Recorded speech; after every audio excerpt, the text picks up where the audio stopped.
नमस्कार दोस्तों, आज हम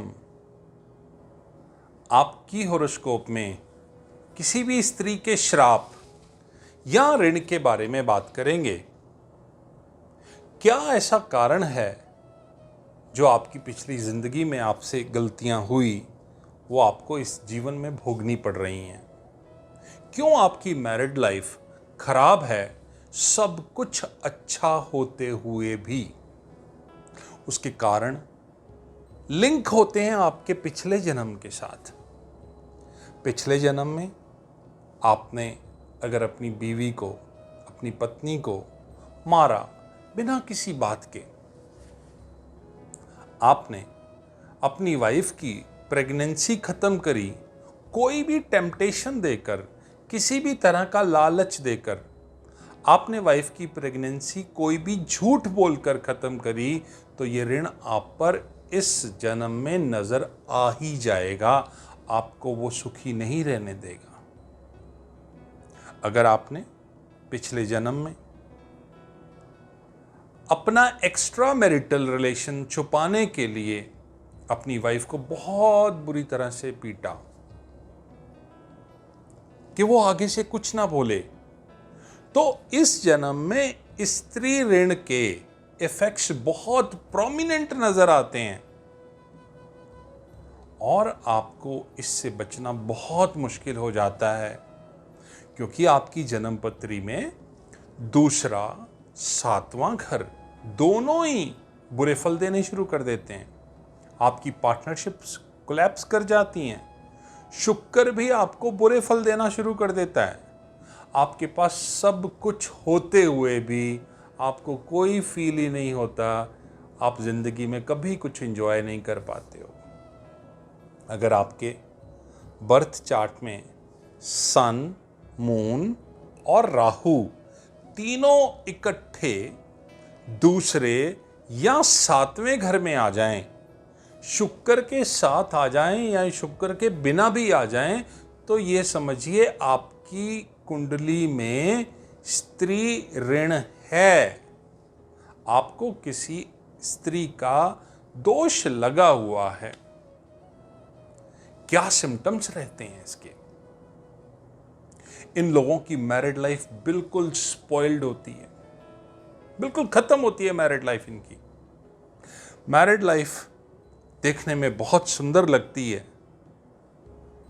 पति पत्नी में भी कोई दोष नहीं होता, बच्चे ही नहीं होते इनके, चाइल्ड बर्थ ही नहीं होता इनका, इनकी परिवार में बढ़ोतरी नहीं होती है।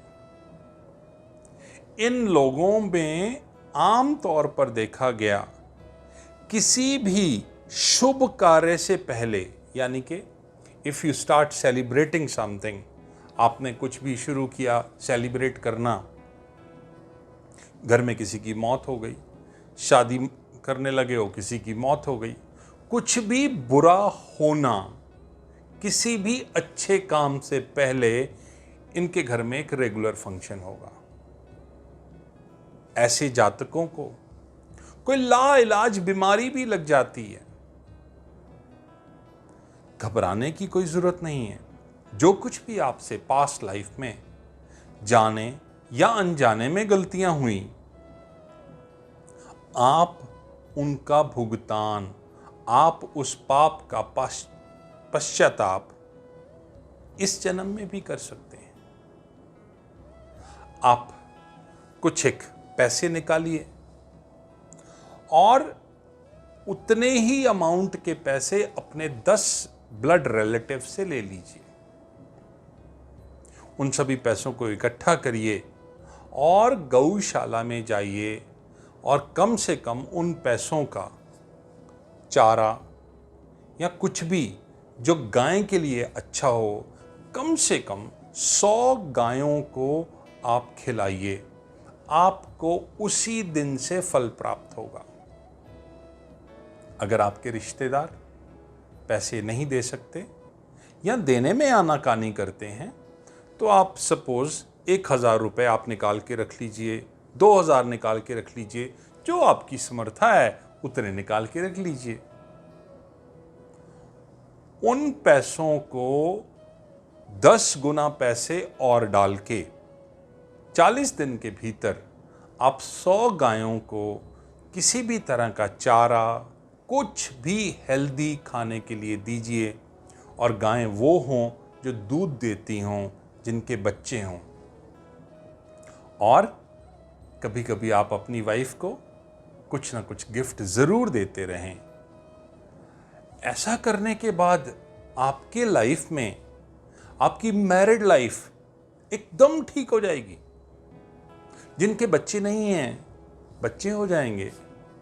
और जिनके घर में फालतू का कलेश रहता है, वो कलेश एकदम से बिल्कुल ठीक हो जाएगा। जिन दोस्तों की भी कुंडली में दूसरा घर, 7वां घर, शुक्र खराब होगा और उनको रिजल्ट्स नहीं आ रहे होंगे, तो प्लीज़ आप चेक करिए और ये उपाय करिए और अपनी ज़िंदगी को सुखमय बनाइए। उम्मीद करता हूँ कि अगर आपका ये ऋण नहीं है तो बाकी वीडियोस में आप चेक करिएगा। अगर कोई ऋण है तो उसके अकॉर्डिंगली आप रेमेडी करके अपने आप को इस ऋण से मुक्त करिएगा। धन्यवाद।